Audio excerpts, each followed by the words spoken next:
नमस्कार दोस्तों, स्वागत है आपका हमारे चैनल टेल्स बाय यशु पर। यहाँ पर आपको मिलेंगी अनोखी और रोचक कहानियाँ। अगर आपको हमारी कहानियाँ पसंद आती हैं तो कृपया करके हमारी वीडियो को लाइक करें, इसको अपने दोस्तों के साथ शेयर करें और अगर आप इस चैनल पर नए हैं तो कृपया करके सब्सक्राइब करें। आपका हमारे चैनल पर विजिट करने के लिए बहुत बहुत धन्यवाद। चलिए आज की कहानी का सफर शुरू करते हैं। पिछले एपिसोड में हम सब ने सुना था कि जहां एक तरफ स्वाति मल्होत्रा ने वहां पर बादल बनाकर एक इल्यूजन क्रिएट कर दिया था, तो वहीं दूसरी तरफ यहां पर रोहित ने भी यहां पर बादल, जैसे ही ये बादल होते हैं तो रोहित ने भी यहां पर अब एक केमिकल को एक तीर पर लगाकर छोड़ दिया था, जिससे कि वहां पर वो एक इल्यूजन क्रिएट हो गया था, जिससे कि सबको वहां पर बहुत सारे ही गोल्डन फ्लावर दिखाई दे रहे थे।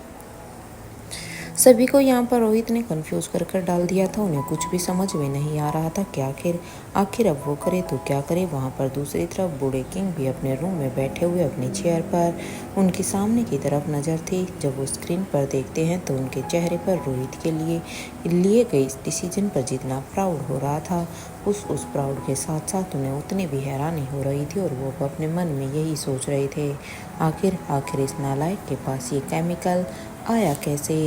क्योंकि इसे देखकर ऐसा लग रहा था जैसे किंग भी इस केमिकल के बारे में जरूर जानते थे, लेकिन अब वो इस बात से कंफ्यूज थे कि रोहित ने ये केमिकल को यूज़ कैसे किया, उसे ये किसने दिया।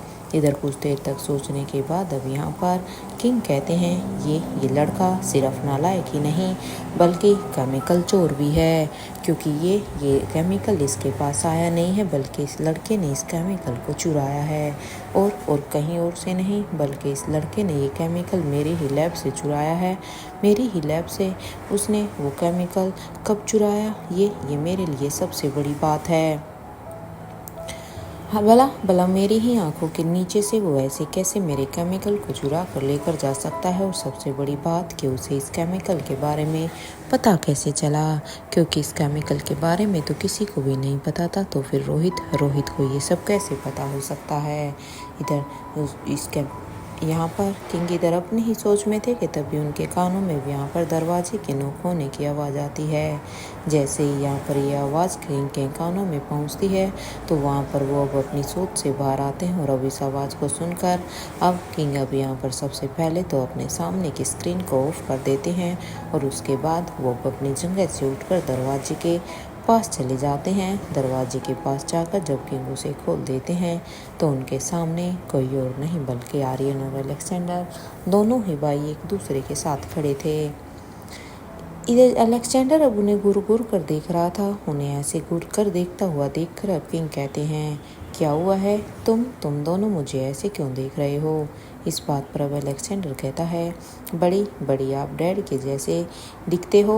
ये सुनते ही यहाँ पर किंग बस उन्हें हैरानी से देखने लगते हैं, क्योंकि किंग को समझ में नहीं आता कि आखिर बच्चों को ये बातें कैसे पता चली, ये बातें बच्चों को किसने बताई हैं। इसलिए वो यहाँ पर कहते हैं, आप दोनों को इस बात पर आप दोनों को ये सब किसने कहा, प्लीज़ मुझे बताइए। इधर अब आर्यन कहता है, वो किसी और ने नहीं बड़ी बल्कि वो दादी माँ ने बताया है कि आप बिल्कुल हमारे डैड के जैसे दिखते हैं। आर्यन कह रहा था कि वो आपको बचपन से जानता है, लेकिन बस वो आपको पहचानता नहीं है। उसकी ये बात दादी माँ ने सुन ली थी जब हम दोनों ही एक दूसरे से बात कर रहे थे, तो तभी उन्होंने ही हमें बताया था कि आप हमारे डैड के जैसे ही दिखते हैं, ताकि हम आपको लेकर और ज़्यादा कंफ्यूज ना हो। इधर आर्यन ने जैसे ही अपनी बात यहाँ पर ख़त्म की, जो कुछ वहाँ पर उन तीनों के बीच में वो सारी की सारी बातें आर्यन यहाँ पर बता देता है। वैसे ही अब अलेक्जेंडर कहता है, बड़ी मैं आपसे बहुत नाराज़ हूँ। ये तो सच में बहुत ही गलत बात है ना बड़ी, आपने मुझे कभी भी अपना फेस नहीं दिखाया है। और देखिए ना, दादी माँ ने तो आपका फेस देखा है, तभी तो वो ये बातें कह रही हैं। और ये कहते हुए ही अलेक्जेंडर अब वहाँ से जाने लगता है, तो वहीं आर्यन अब उसके पास जाकर कहता है, यार समझ में ही नहीं आता है कि ये मॉम एंड डैड जैसे दिखने वाले कितने ही लोग हैं। क्योंकि सच में मुझे मुझे तो मैं ये सब सोच कर ही कंफ्यूज हो रहा हूँ। उसकी ये बात सुनते ही किंग, जो कि दरवाजे को बंद करने ही वाले थे, कि तभी वो कहते हैं, आर्यन रुको। और इधर किंग की ये बात सुनते ही आर्यन और अलेक्जेंडर दोनों ही जाने से वहीं पर ही अपने पैरों को रोक लेते हैं। और जब वो पीछे मुड़कर फिर से किंग की तरफ देखते हैं तो अब किंग कहते हैं, क्या क्या मतलब है आप दोनों का?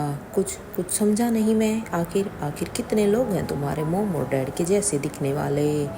हाँ, मुझे मुझे बताओ, मुझे ये जानना है। अब किंग की ये बात सुनते ही वारिन कहता है, वो बड़ी, मैं तो बस ऐसे ही कह रहा था, क्योंकि हम अब परेशान हो गए हैं, हमें कुछ समझ नहीं आ रहा। ये कहते हुए ही अब आर्यन अपने पलकों को अब इधर उधर घुमा रहा था। जब आर्यन अपने पलकों को इधर उधर घुमा रहा था, जिससे किंग अब समझ जाते हैं कि इस लड़के को सच में कुछ तो पता है, लेकिन जो जो इसे पता है वो ये मुझे नहीं बताना चाहता। आखिर क्या कुछ पता है इसे? और कौन लोग हैं जो इनके जैसे दिखते हैं, यानी कि रोहित और अनिका के जैसे दिखते हैं? इधर किंग आर्यन को इस तरह से देखकर अपनी सोच में अपनी सोच को अपने दिमाग से हटाकर अब बच्चों से कहते हैं, ठीक है, जाओ जाओ तुम दोनों यहाँ से, और हाँ, जाकर सबसे पहले अपना काम कंप्लीट करो। क्योंकि किंग भी अभी समझ गए थे कि बच्चे उसे सीधे सीधे तो कुछ भी नहीं बताने वाले हैं। इधर अब किंग की ये बात सुनते ही अब आर्यन और अलेक्जेंडर ये दोनों भी वहाँ से किंग को ग्रीट करते हुए चले जाते हैं। हालांकि वो तो अभी भी किंग से नाराज़ थे, और यहाँ किंग इधर अपनी ही सोच में थे कि आखिर ये कैसे पॉसिबल है। वैसे उन्हें पता था कि अलेक्जेंडर उनसे बहुत ही नाराज़ है, इसलिए उन्होंने उसकी नाराज़गी को अभी हटाना सही नहीं समझा। वो भी अगर अलेक्जेंडर से बात करना सही नहीं समझते, इसलिए वो सोचते हैं कि उससे मुझे बाद में बात करनी होगी, जब उसका मूड ठीक हो जाएगा, उसके बाद ही हम बात करेंगे। यही सब सोच कर किंग अपने रूम की तरफ जाने लगते हैं। तो इधर दूसरी तरफ फ्लावर आइलैंड पर इधर अपने चौपर में बैठी हुई स्वाति मल्होत्रा काफ़ी इरिटेट हो चुकी थी, क्योंकि वो यहाँ पर इतने सारे फ्लावर में रियल गोल्डन फ्लावर को नहीं पहचान रही थी। इसलिए अब वो इरिटेट होते हुए करण गुलेरिया से कहती है, करण तुम कुछ करते क्यों नहीं हो? जाओ जाकर कुछ करो। इधर स्वाति की ये बात सुनते ही अब करण गुलेरिया कहते हैं, स्वाति ये कैसी कमांड दे रही हो स्वाति? हाँ, इसमें भला मैं क्या कर सकता हूँ? अब तुम ही बताओ। देखो स्वाति, ये तो तुम भी जानती हो कि मैं कोई साइंटिस्ट नहीं हूँ, क्योंकि साइंटिस्ट तो तुम हो, तो यहाँ पर जो कुछ भी कर सकती हो वो तुम कर सकती हो, ना कि मैं। करण की इस बात पर अब स्वाति मल्होत्रा कहती है, हाँ करण, मुझे पता है कि मैं साइंटिस्ट हूँ। और ये कहते हुए ही स्वाति मल्होत्रा अब अपने पास में रखी हुई एक दूरबीन से अब नीचे जो कुछ भी हो रहा था वो अब उस दूरबीन से देखने लग गई। वो यहाँ पर हो रही हर सिचुएशन के ऊपर अब अपनी नज़र को बनाए हुए थी। इधर स्वाति को इस तरह से दूरबीन से नीचे देखता हुआ देखकर अब करण गुलेरिया कहता है, वैसे स्वाति, एक बात को तो मानना पड़ेगा, तुम्हें आर्टिफिशियल क्लाउड भी तुम बना सकती हो। ये बातें मुझे बिल्कुल भी पता नहीं थी, लेकिन I am so proud of you. इधर करण की ये बात सुनते ही अब स्वाति मल्होत्रा कहती है, साइंस में सब कुछ पॉसिबल है करण, लेकिन अब प्रॉब्लम ये है कि रियल गोल्डन फ्लावर कौन सा है। इस बात पर अब करण गुलेरिया भी अब अपनी सोच में ही थे, क्योंकि उन्हें भी कुछ समझ में नहीं आ रहा था कि इतने फ्लावर्स में से वो एक फ्लावर कौन सा है। कि तभी अब यहाँ पर स्वाति की नज़र नीचे खड़े एक शख्स पर जाती है, जिसने खुद को काफ़ी हद तक कंट्रोल किया हुआ था। उसे देखकर ऐसा लग रहा था कि मानो स्वाति के क्रिएट किए इस तूफान का सॉल्यूशन उसके पास है। स्वाति को पता था कि उसके दुश्मनों में भी अच्छे साइंटिस्ट हैं, और उनके पास भी स्वाति के इस वार का पलटवार तो होगा ही। तो वहीं नीचे खड़े हुए यशवंत मल्होत्रा अब अपने मन में कहते हैं, क्या बात है, मेरी बिल्ली और मुझे ही काटने के लिए तैयार है। हाँ, सबसे पहले तो अब मुझे इस तूफान को ही शांत करना चाहिए, क्योंकि ये शख्स कोई और नहीं बल्कि ये शख्स यशवंत मल्होत्रा थे, जो खुद एक अच्छे साइंटिस्ट थे। और यही सोचकर ही अब यशवंत मल्होत्रा अब अपने मन में ही कहते हैं, सबसे पहले मुझे इस तूफान के डायरेक्शन को बदलना होगा। और ये सोचकर ही यशवंत मल्होत्रा कहते हैं, सर जी। उनकी आवाज़ अब जैसे ही सभी के कानों में जाती है, तो वो सभी अपनी बंद आँखों से ही अब उस आवाज़ की दिशा में देखने की कोशिश कर रहे थे। इधर यशवंत मल्होत्रा कहते हैं, सर जी जल्दी से किसी भी पेड़ को पकड़कर खड़े हो जाइए। यहाँ पर यशवंत मल्होत्रा ने अभी ये कहा ही था और इससे पहले ही राजेश्वर पीरामल अब इस पर कोई भी एक्शन लेते कि तभी उनके ऊपर यहाँ पर एक जाल आकर गिर जाता है और जैसे ये जाल उसके ऊपर गिरता है तो वो उस जाल से खुद को छुड़ाने की कोशिश करने लगते हैं, लेकिन वो यहाँ पर कामयाब नहीं हो पाते क्योंकि वो इस जाल में पूरी तरह से फंस चुके थे। और कुछ ही देर में अब वो धीरे धीरे ऊपर की तरफ जाने लगते हैं क्योंकि ये जाल कहीं ऊपर से ही आया था और वो अब ऐसा जान पड़ रहा था कि जैसे कोई उन्हें इस जाल के थ्रू किडनैप कर रहा है। इधर कुछ ही देर में वो बेग चौपर के ऊपर लटक जाते हैं। ऐसे इससे पहले कि वो कुछ भी सोच पाता कि तभी एक हाथ अब उसके पास आता है और इधर वो जैसे ही उस हाथ को पकड़ लेते हैं कि तभी वो चौपर के अंदर आ जाते हैं। और वो जैसे ही अब यहाँ पर इस चौपर के अंदर आता है तो उस चौपर में कोई और नहीं बल्कि इस चौपर में दिव्यांशी और धर्मराज मारवा ये दोनों ही थे। उन दोनों को वहाँ पर देखकर अब राजेश्वर पीरामल कहते हैं, ये कौन सी बदतमीजी है, अरे ये कौन सा तरीका है मुझे इस तरह से ऊपर खींचने का। इस बात पर अपने चौपर में से आवाज़ आती है, ये मेरा तरीका है, मुझे समझ में ही नहीं आता है कि भला सर जी होने के बाद तुम इतनी बड़ी बेवकूफ़ी कैसे कर सकते हो। अब एक काम करो, अपने साइंटिस्ट होने का एग्जाम्पल दो। अरे यहाँ पर इतना सब कुछ हो रहा है और तुम हो के बेवकूफ़ों की तरफ बस ये देखते ही जा रहे हो। अब यहाँ पर ये बात सुनते ही इधर अब दिव्यांशी भी कहती है, कुछ समझ में आया तुम्हें कि यहाँ पर इस तरह से लाने का तुम्हारे सर जी ने ही कहा था इस तरह से ताकि तुम्हें लाया जाए। ये सुनते ही यहाँ पर राजेश्वर पीरामल कहते हैं, खबरदार अगर तुमने किसी को भी सर जी कहा तो तुम्हारा सर जी मैं हूँ और ये बात तुम बिल्कुल भी मत भूलना। और हाँ, ये एक आर्टिफिशियल क्लाउड है, इससे ज़्यादा कुछ भी नहीं, जिसे बनाना हर साइंटिस्ट के लिए काफ़ी ईजी है। अगर ये तूफ़ान अभी नहीं आया होता ना तो ये काम तो खुद यशवंत मल्होत्रा भी कर सकते थे क्योंकि यशवंत मल्होत्रा के लिए ये करना कोई मुश्किल काम नहीं था। और ये कहते हुए ही वो सबसे पहले तो अपने आप को उस जाल से आज़ाद करते हैं और उसके बाद अब वो यहाँ पर कहते हैं, एनीवे छोड़ो ये सब, पहले मुझे ये बताओ कि मेरा वो बॉक्स कहाँ है जिसे मैं हमेशा ही अपने साथ लेकर चलता हूँ, मेरा वो केमिकल से भरा हुआ बॉक्स। ये सुनते ही यहाँ पर धर्मराज मारवा कहते हैं, पीछे देखो, पीछे रखा हुआ है। और ये सुनते ही राजेश्वर पीरामल अब पीछे की तरफ देखते हैं तो उसका बॉक्स वहीं पर ही रखा हुआ था, इसलिए वो जल्दी से सबसे पहले पीछे की तरफ जाते हैं और अपने उस कोल्ड स्टोरेज बॉक्स को निकालते हैं। और जैसे ही वो यहाँ पर उसे खोलते हैं तो उसके अंदर यहाँ पर जितने भी केमिकल रखे हुए थे उन्हें अच्छी तरह से देखने के बाद अब वो यहाँ पर उसमें से एक छोटी सी बोतल को निकालते हैं और उस छोटी सी बोतल को कुछ देर तक देखने के बाद मानो वो यहाँ पर कुछ कैलकुलेशन लगा रहे थे और उसके अब वो यहाँ पर पूरी तरह से सब कुछ करने के बाद अब उसके ढक्कन को निकाल कर अब उस आइलैंड की तरफ उसे फेंक देते हैं। जैसे ही वो केमिकल अब धीरे धीरे हवा में घुलने लगता है, ठीक वैसे ही अब हवा की स्पीड भी अब धीरे धीरे कम होने लगती है। ये देखकर अब करण गुलेरिया कहते हैं, मुझे नीचे जाना चाहिए स्वाति, क्योंकि देखो अब ये हवा कम होने लगी है, इसलिए अब मुझे नीचे जाकर सब कुछ संभालना होगा, वहाँ पर मेरी ज़रूरत हो सकती है। इस बात पर अब स्वाति मल्होत्रा कहती है, नहीं करण, अभी रुक जाइए, मैं इतना ही कहूँगी करण कि अभी अपनी बेटी पर भरोसा रखिए क्योंकि आपकी बेटी इतनी सक्षम है कि वो यहाँ पर नीचे सब कुछ संभाल सकती है। और ये कहते हुए ही अब स्वाति यहाँ पर करण गुलेरिया को नीचे जाने से रोक लेती है तो इधर अब करण और स्वाति दोनों ही नीचे की तरफ देखने लगते हैं। जब वो नीचे देख रहे थे तब अब तक यहाँ पर जो हवा चल रही थी इस केमिकल की वजह से वो हवा भी बंद हो गई थी। लेकिन हाँ, हवा तो ज़रूर बंद हो गई थी लेकिन काले बादल अभी भी वहीं आसमान में ही थे। और रोहित की वजह से वहाँ पर जितने भी लोग थे, क्योंकि अभी जो ये तूफान आया था वो यहाँ पर इस आइलैंड के हर एक पेड़ पर उन्हें गोल्डन फ्लावर का पेड़ ही नज़र आ रहा था, इसलिए वो सभी उसी के ऊपर ही चिपके हुए थे। इधर अपने चौपर में बैठा हुआ रोहित ये सब कुछ देख रहा था। रोहित को पता था कि सिर्फ सूरज की रोशनी ही सही पेड़ को पहचानने में उनकी मदद कर सकती है, क्योंकि जब जब तक सूरज की रोशनी सभी पेड़ों पर नहीं पड़ेगी तब तक वो रियल फ्लावर किसी के भी पहचान में नहीं आएगा। और अब उनके पास वक्त बहुत ही कम था, क्योंकि सूरज तो सच में खुद ब खुद ही अब ढलने वाला था।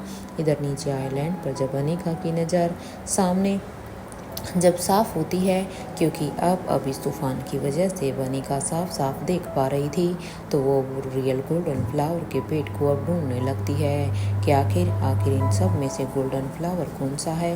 तो वही हाल जो अनिका का था, सेम वही हाल यहाँ पर यशवंत मल्होत्रा और देवराज गुलेरिया इन दोनों का भी था कि आखिर ऐसा कौन सा पेड़ है रियल। इससे पहले कि अनिका कुछ सोच पाती कि वो अब आगे क्या करे, कि तभी उनके कानों में एक आवाज़ आती है, ये सब कुछ तुमने ही क्रिएट किया है ना लड़की।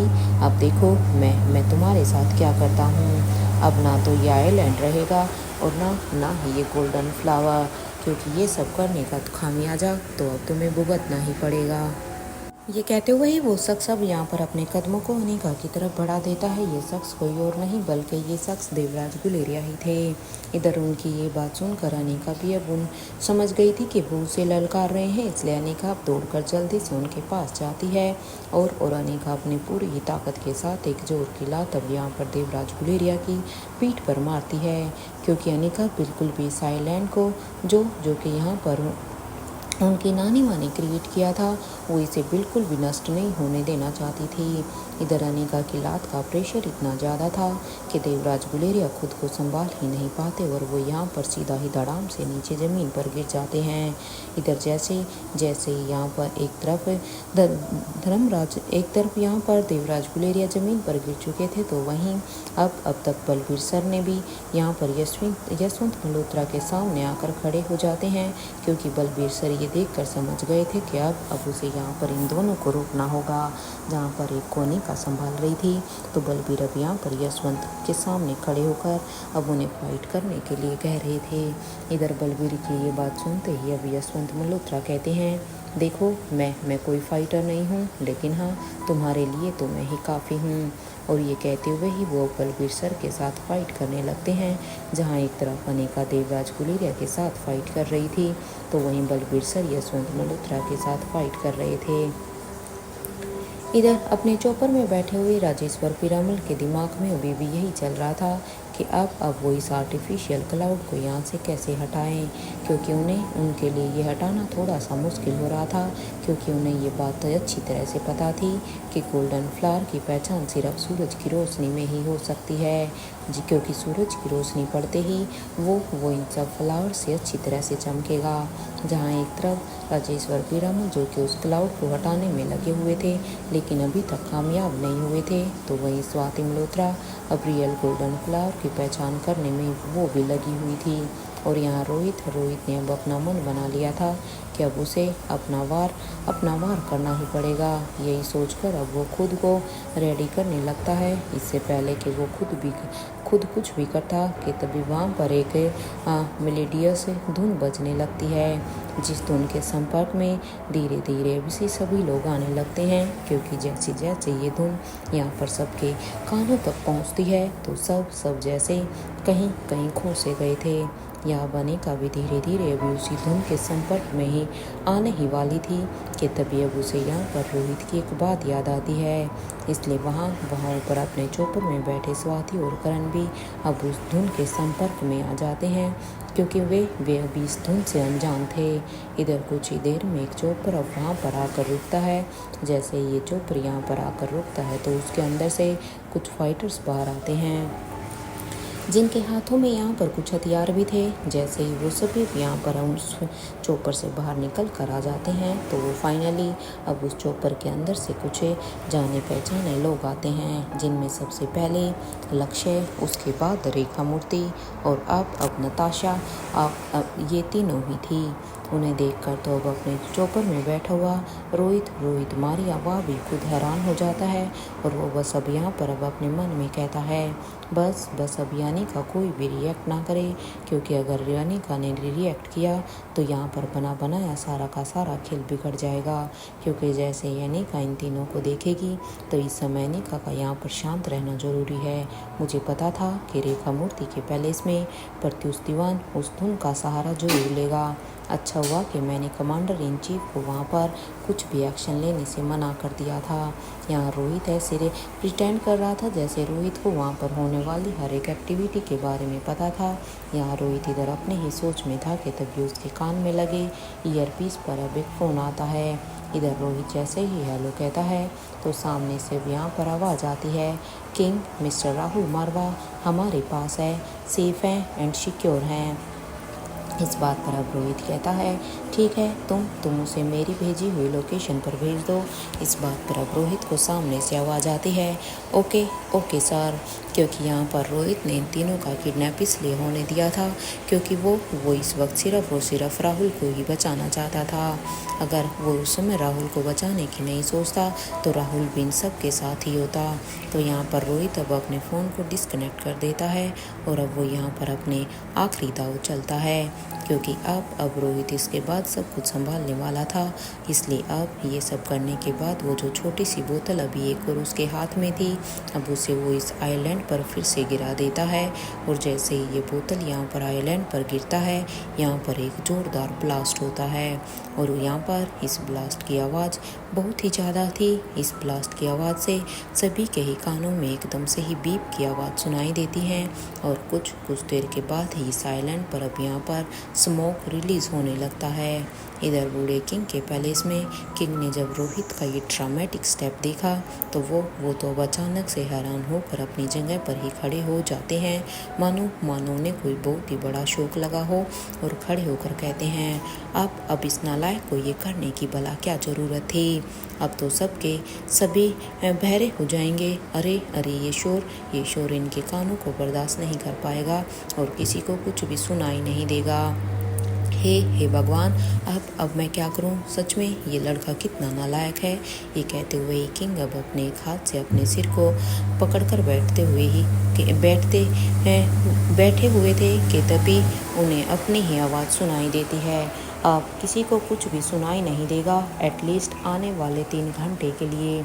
जैसे ही किंग ने अपनी बात पर गौर किया तो अब उनके चेहरे पर एक सार्कास्टिक सी स्माइल आ जाती है।